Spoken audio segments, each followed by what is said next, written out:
Ketua Majelis Pertimbangan Partai Persatuan Pembangunan atau P3, Roma Hurmuzi atau Gus Romi mengungkapkan ada dua modus untuk meloloskan Partai Solidaritas Indonesia ke Senayan.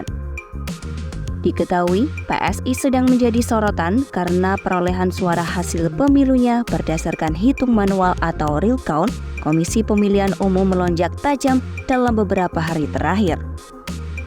Ia mengatakan sejak sebelum pemilu, ia telah mendengar informasi soal operasi untuk memenangkan PSI oleh aparat.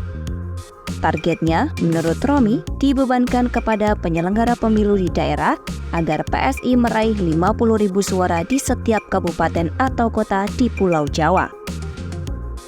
Romi menyebut operasi itu berjalan dengan membiayai organisasi masyarakat kepemudaan tertentu yang pernah dipimpin salah seorang menteri.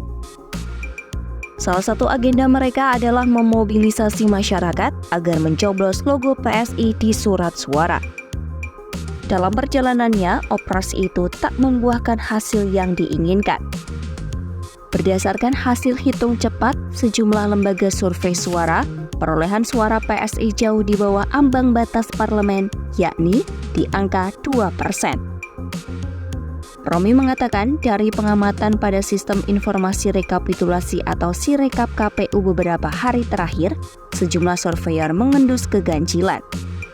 Keganjilan itu diantaranya suara PSI yang melesat tajam menyimpang dari garis kewajaran. Dalam Sirekap, ada data input dari 110 hasil tempat pemungutan suara yang menyumbang sekitar 19.000 suara PSI. Artinya, setiap TPS diperkirakan ada 173 pemilih PSI.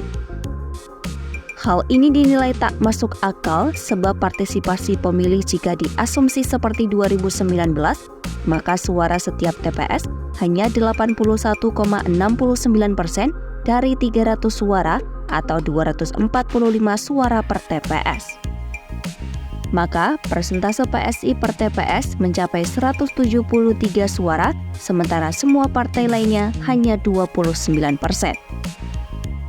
Menurut Romi, angka itu sangat tidak masuk akal karena PSI merupakan partai baru yang tanpa infrastruktur mengakar dan kebanyakan calegnya menurut dia minim sosialisasi ke pemilih.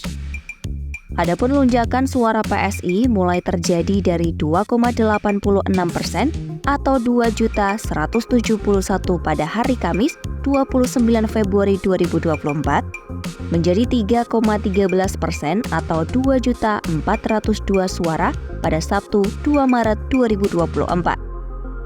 Dari data tersebut dapat diasumsikan PSI mendapatkan tambahan sekitar 203.000 suara dari 2.240 TPS. Data itu punya selisih cukup jauh dengan hasil hitung cepat sejumlah lembaga survei. Berdasarkan data hitung cepat, tim Litbang Kompas yang sudah terkumpul 100%, PSI hanya mendapat 2,8% suara.